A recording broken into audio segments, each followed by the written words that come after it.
네, 오늘 일본이 후쿠시마 원전 사고로 발생한 125만 톤의 방사능 물질 오염수를 2년 후 바다에 방출하기로 결국은 결정했습니다. 주변국들이 강하게 반발하고 우리 정부도 즉각 강력한 유감을 표명했는데요. 오늘 어떤 문제가 있는지 전문가들에게 직접 들어보도록 하겠습니다. 오늘 스튜디오에 두 분 나와주셨어요. 먼저 송기호 변호사 그리고 원자력 안전과 미래 이정윤 대표 오셨습니다. 어서 오세요. 네, 안녕하세요. 네, 안녕하세요. 네. 결국은 이런 결정을 하네요. 너무 황당하다는 느낌밖에 안 드는데 염치도 없다 뭐 이런 생각도 드는데요. 송기호 변호사님은 계속 이제 이 문제 지적을 해오셨잖아요. 오늘 일본 결정 간단하게 좀 설명을 해주시겠어요? 네, 지금 제가 가지고 있는 게 일본 수상관제에서 오늘 발표한 발표문인데 간단하게 네. 말씀드리면 자기들의 안전성을 확보해서 해양 방출하는 것이 현실적이라고 판단한다. 이런 기본 방침을 오늘 결정한다. 이런 내용이죠. 네. 이게 사실은 그 주변국들 우리를 포함해서 주변국들뿐만 아니라 이 내국인들, 그러니까 일본 사람들도 일각에서 반대하는 이런 결정인데 결국은 이런 결정을 내렸어요. 어떻게 보셨습니까, 대표님? 예, 일단 후쿠시마 원전 사고로 인해서 엄청난 방사능이 지금 지구를 지금 오염시켰지 않습니까? 이미 그렇죠. 이미 오염시켰는데 이번 결정은 그 당시에는 이미 이제 사고로 어쩔 수 없이 나갔지만 네. 지금은 의도적으로 내본다는 데 대해서 좀 무책임한 처사가 아닌가 이런 생각합니다. 네. 대표님 먼저 이 일본이 방출하겠다라는 오염수, 뭐 본인들은 처리수 이렇게 돌려서 말을 하고 있는데 결국은 이제 같은 얘기지 않습니까? 이게 어떤 오염수가 이제 방출하겠다라는 건지 좀 구체적으로 설명을 좀 해주시죠. 예, 원자로에 보면 해결료가 네. 녹아서 바닥으로 떨어진 코리움이라고 이제 데브리라고 하기도 하고 해결료가 녹은 덩어리가 원자로 하부에 떨어져 있습니다. 네네. 그놈이 계속 열을 내기 때문에 지하 용출수가 그것을 냉각을 시키고 있어요. 근데 그 용출수가 양이 많기 때문에 네. 계속 오버됩니다. 그럼 그놈을 이제 순환시키면서 네. 끄집어내서 알프스라는 다액종 제거 설비가 있어요. 그걸 통해서 제거를 한 다음에 오염 제거를 한 다음에 그거를 탱크 안에 네. 저장을 해놓고 있는 거죠. 지금. 네. 그래서 네. 그것은 꾸준히 발생되고 있습니다. 이것을 125만 톤이라고 하는데 지금 일본은 더 이상 뭐 보관할 수 없다라는 그런 상황인가요? 어떻습니까? 예, 네. 지금 뭐 한계에 다다랐다. 약 130여만 톤까지 저장할 수 있다고 그러는데 그것이 2022년인가요? 네. 그때까지 뭐 다 찬다고 그러는데 그것은 좀 잘못된 얘기고요. 실제 부지가 있습니다. 더 탱크를 만들어서 저장할 수 있는 부지가 충분히 있습니다. 그런데 이렇게 얘기하는 건 경제적인 이유로 내보내려고 그러는 거죠. 네. 일본은 땅덩어리도 넓고 충분히 이것을 보관할 수 있을 것 같은데 어떤 경제적인 이유가 있다는 거죠? 예, 그 5가지인가요? 그거 두고 자체적으로 분석을 했어요. 이 오염수를 어떻게 처리할 것인가. 네네. 그래서 바다에 버릴 것인가.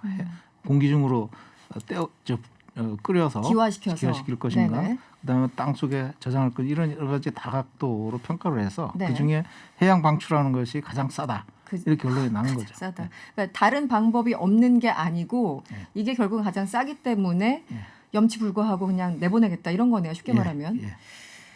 네, 송기호 변호사님, 네. 일본이 이렇게 방출하는 게 사실 이제 국제법적으로 위반 가능성이 충분히 있는 거 아니겠습니까? 그렇죠. 유엔 네. 해양법 이제 협약이 우리나라, 일본도 다 가입국이죠. 네. 해양 생태계라는 게 어떤 인위적인 국경이 있는 것이 아니고 하나의 단일하고 통일된 연관성이 있는 생태계이기 때문에 네.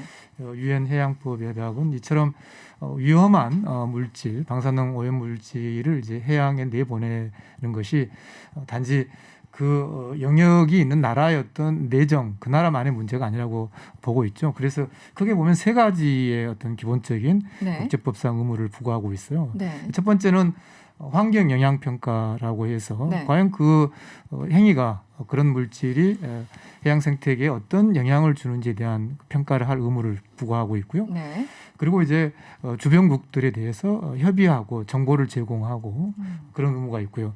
물론 그 밑바닥으로는 이제 자신들의 행위가 다른 나라의 손해를 환경상의 오염을 끼쳐서는 안 된다라는 그런 일반적 어떤 환경 보존 보장 의무도 있습니다. 근데 이 3가지 영역의 의무를 저는 일본이 현 상황에서는 저는 제대로 지키고 있지 않고 있다. 왜냐하면 지금 오늘 앞으로 2년 후에 무단 방출하겠다는 걸 결정을 했지만 이 결정 과정에서 자신들이 아까 위원장이 말씀하신 네.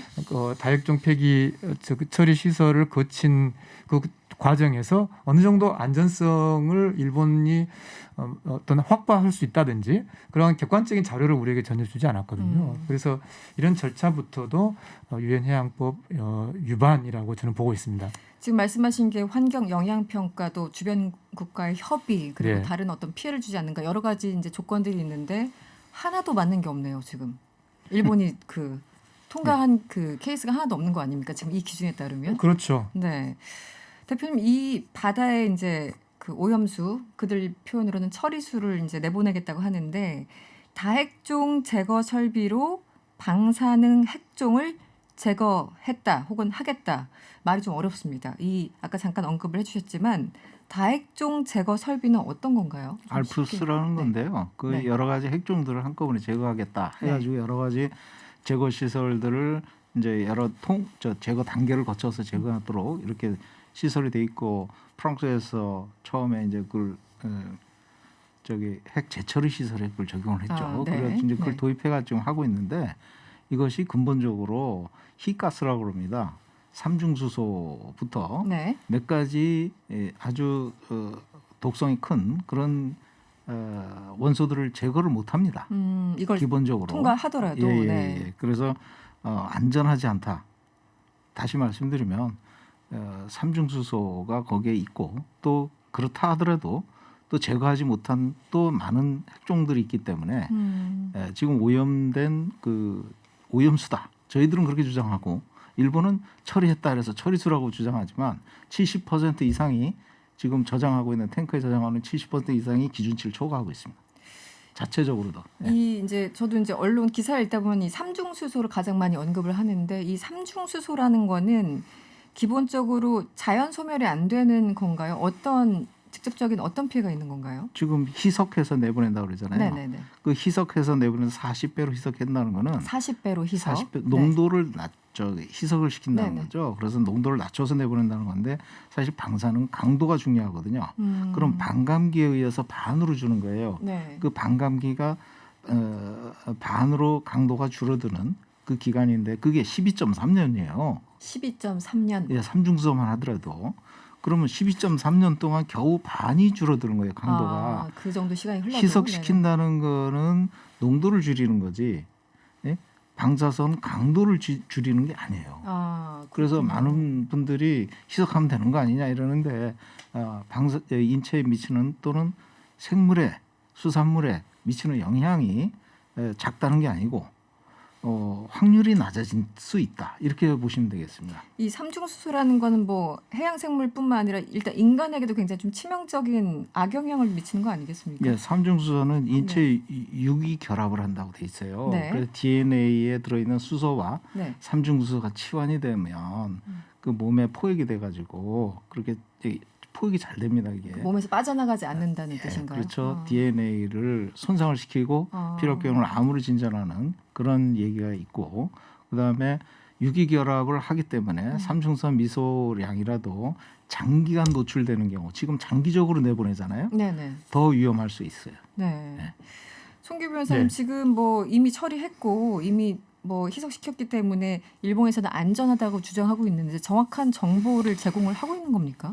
지금 오늘 이 수상관제 발표를 보면 이제 네. 자기들이 2년 정도 설비 공사도 하고 또 관련 규제도 만들어서 국제 기준보다 훨씬 낮게 안전하게 이제 만들겠다라고 이야기하고 있죠. 네. 그러니까 아까 말씀하신 72% 정도가 이미 일본 기준에 의해서도 위험한 것인데 어떻게든 그것을 좀 더 제거 좀 낮춰보겠다는 거죠.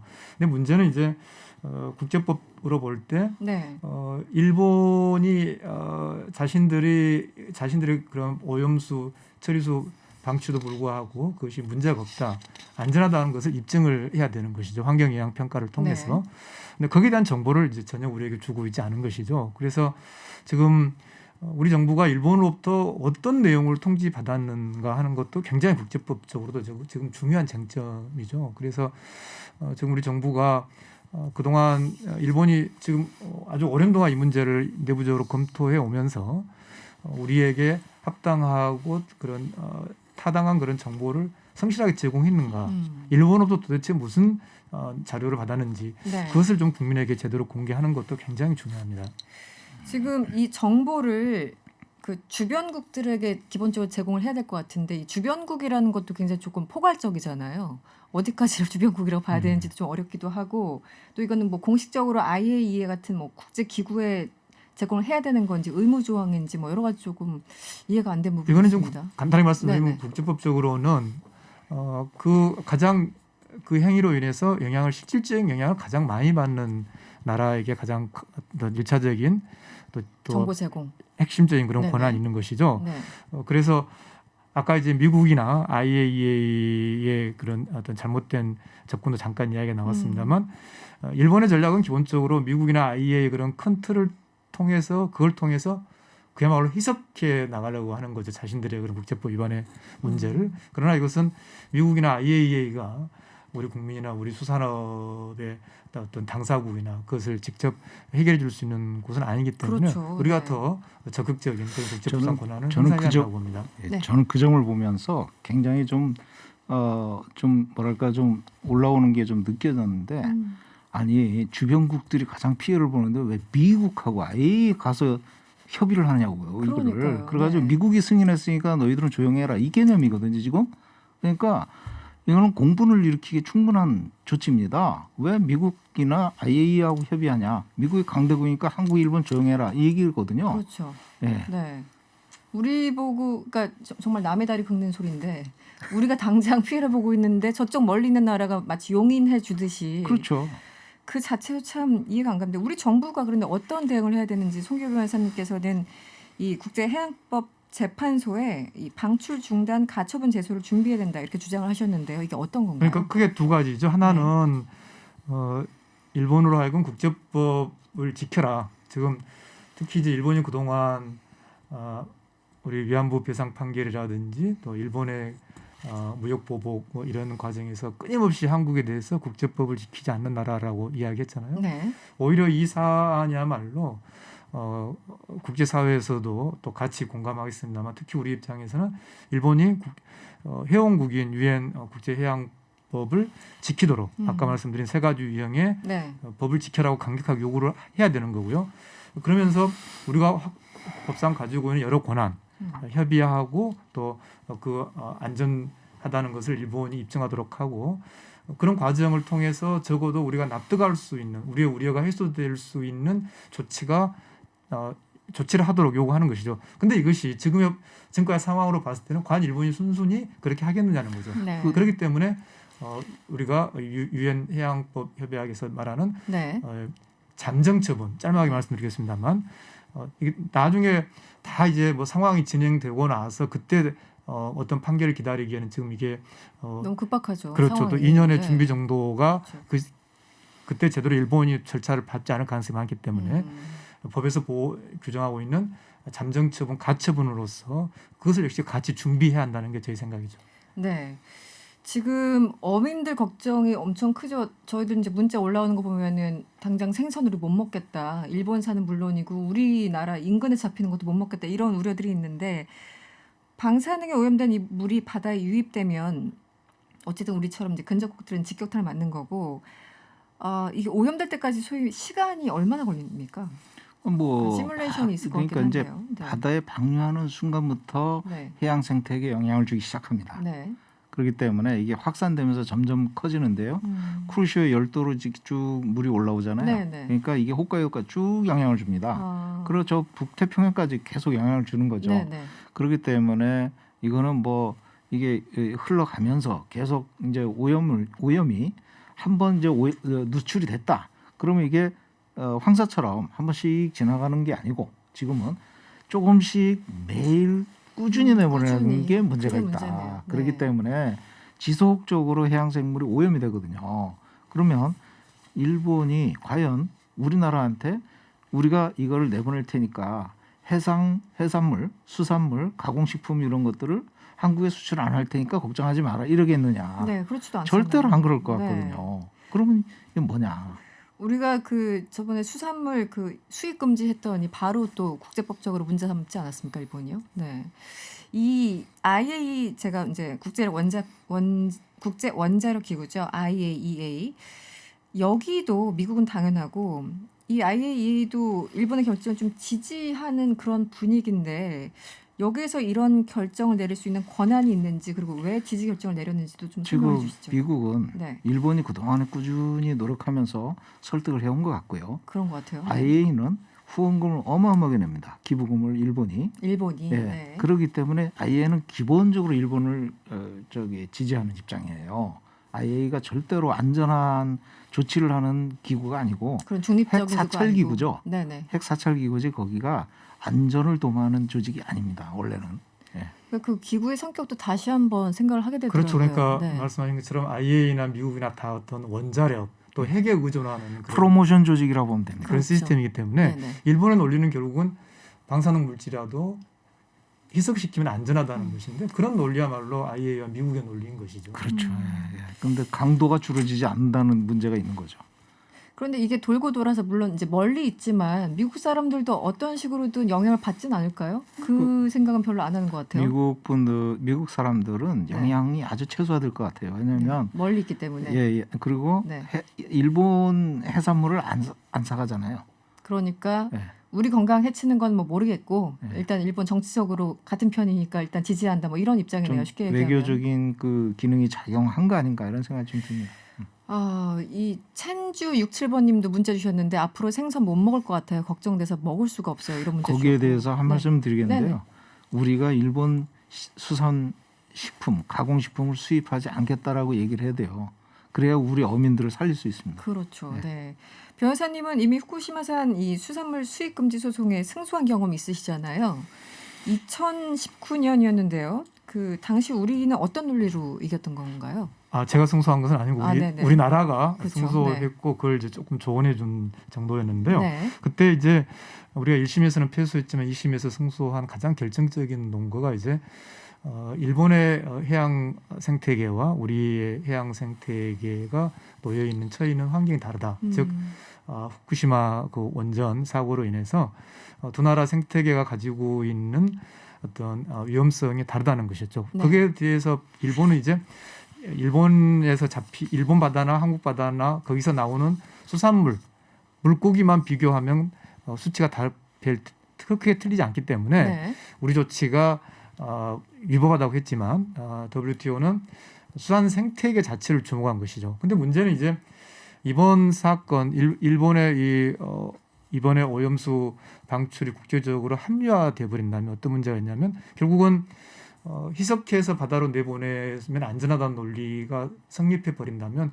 결국은 일본 수산 생태계도 괜찮다는 거잖아요. 네네. 그렇게 되면은 WTO 우리가 승소해서 지금 일본 8개 네. 지방자치단체 수산물 수입 금지하고 있는 그런 기본 논리, 네. 일본 수산 생태계에 어떤 위험성이 있고 그것에 대해서 한국의 조치가 필요하다는 그런 기본 논리가 굉장히 흔들릴 수 있기 때문에 이번 조치에 대해서 저는 우리 정부가 단지 어떤 유감 정도를 넘어서서 네. 현 상황에서 우리는 우리의 우려가 해결되지 않은 상황에서는 일본의 방출을 절대 용납할 수 없다라는 좀 더 단호한 그런 대응이 필요하다고 생각합니다. 어쨌든 일본은 계속 소위 말하는 작업을 해왔던 거잖아요. 미국을 우리 편으로 만들기 위해서 또 국제기구를 우리 편으로 만들기 위해서 우리 정부는 무엇을 해왔는지 그것도 사실은 조금 걱정되는 부분이 있습니다. 좀 무기력하다는 느낌도 들고요. 네. 근데 문제는 이제 1차적으로는 일본의 영역 안에서 발생한 일이기 때문에 네. 더 근본적인 문제는 일본에 있는 것이죠. 그렇죠. 왜냐하면 일본이 네. 관련된 가장 기초적인 정보조차 주지 않고 일방적으로 진행하고 있기 때문에 적어도 저는 일본으로 하여금 국제법을 지키라고 하고 이 국제해양재판소의 제소를 통해서 저는 이 문제를 좀 적극적으로 해결하는 것이 필요하다고 생각합니다. 이게 한국이 가장 직격탄을 이제 거리가 워낙 가까우니 그렇지만 중국도 그렇고요. 사실 이 뭐 동남아까지 좀 확장해서 본다면 국가들이 연대해서 같이 제소할 수 있는 방법도 있나요? 그럴 수도 있죠. 네. 네. 우리만 따로 하는 게 아니라. 결국은 이제 앞으로 이 일본이 자신들이 말하는 2년 동안 네. 그런 설비도 갖추고 뭐 이렇게 어떻게 안전 기준을 낮추겠다라고 했는데 거기에 대해서 얼마나 과학적이고 객관적인 그런 안전성을 일본이 제대로 담보해낼 것이냐, 그리고 그것이 투명하게 검증될 것이냐. 지금 아까 벌써 뭐 미국에서 투명성 이야기를 했습니다만 네네. 지금 당장 가장 영향을 많이 받고 있는 우리나라에 대해서는 전혀 투명하지 않잖아요. 그렇죠. 네. 이후의 과정이 결국은 앞으로 우리의 국제법적 대응을 준비하는 데 굉장히 중요한 시기가 될 거라고 생각합니다. 알겠습니다. 뭐 마무리할 시간이 됐는데요. 이정윤 대표님 한 말씀 해주시죠. 네. 예, 그 일본은 가깝고 먼 나라라고 하는 것이 이번에 또 나타났습니다. 그렇죠. 네. 가장 가까운 나라인데도 가장 먼 미국하고만 얘기하고 네. 그다음에 돈을 많이 내서 마음대로 좌지우지 할 수 있을 것 같은 IAEA하고만 얘기하고 이 이웃을 대하는 태도가 안 좋다. 그래서 굉장히 실망적이고 우리는 그것을 계속 꾸준히 요구를 해야 될 것 같아요. 네네, 그렇죠. 아니 네. 바로 우리가 이런 영향을 받는데 일본 수산물 우리가 어떻게 먹으라는 거냐. 당신네들은 그 얘기할 자격이 없다. 네네. 그러면 돈이 없어서 지금 버리는 거잖아요. 그러면 우리가 지어줄 수도 있다. 도와줄 진짜. 수도 후원해 줄 수도 있다. 네. 예, 그렇게 얘기를 하면서 우리가 좀 적극적으로 좀 나가야 되겠다. 뭐 이런 거는 언제든지 좀 얘기를 해야 될 것 같습니다. 국제사회에서 좀 외교전도 필요한 것 같아요. 유엔이 됐든 뭐가 됐든 이 나라가 얼마나 부도덕하게 주변국들에게 해를 미쳐가면서 이런 행동을 하고 있는지에 대해서 송 변호사님께 네. 말씀하신 그 국제해양법 재판소 있잖아요. 네. 그거 제소하는 거 굉장히 중요하다고 봅니다. 그냥 국제적으로 이걸 좀 시끄럽게 만드는 효과가 있고 그러니까요. 일본이 그걸 굉장히 싫어하거든요. 그렇죠. 더구나 이게 단순히 일본이 정말로 어떤 안전설비 최소한의 그런 안전성도 담보하지 못한 채 내보낸다면 그거는 정말 국제적인 범죄 행위일 수 있거든요. 네. 그런 점도 강하게 부각해야 한다고 생각합니다. 국제적인 범죄 행위다. 네, 오늘은 여기까지 듣겠습니다. 지금까지 이정윤 대표 그리고 송기호 변호사와 함께했습니다. 오늘 고맙습니다. 네, 감사합니다. 감사합니다.